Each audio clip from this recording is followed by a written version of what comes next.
Hello and welcome to Puzzle Masters product review. Today we will be taking a closer look at Palace puzzle.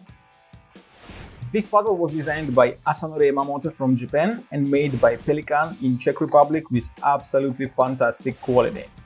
The Palace puzzle is made of two different types of wood, Venge for the inner pieces and pink oak for the frame.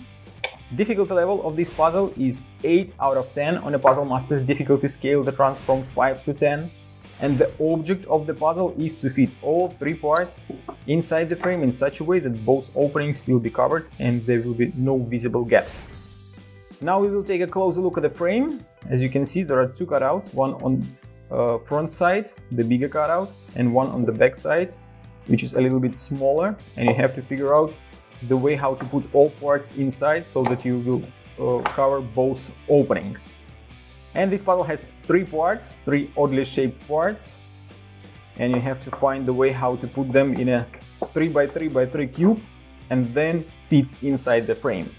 It will be not so difficult to find at least one of the assemblies of the puzzle, but it will be much more difficult to figure out the correct one which you can put inside the frame. For now, as you can see, I can't even find at least one way to put parts together, like this.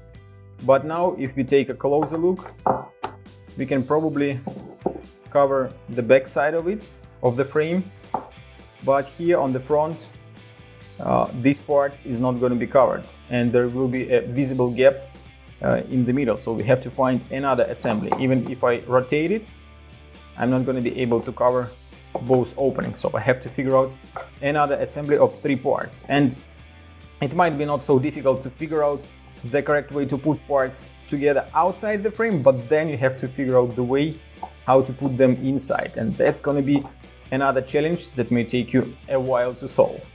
If you like the Palace puzzle and you want to buy it, go to puzzlemaster.ca.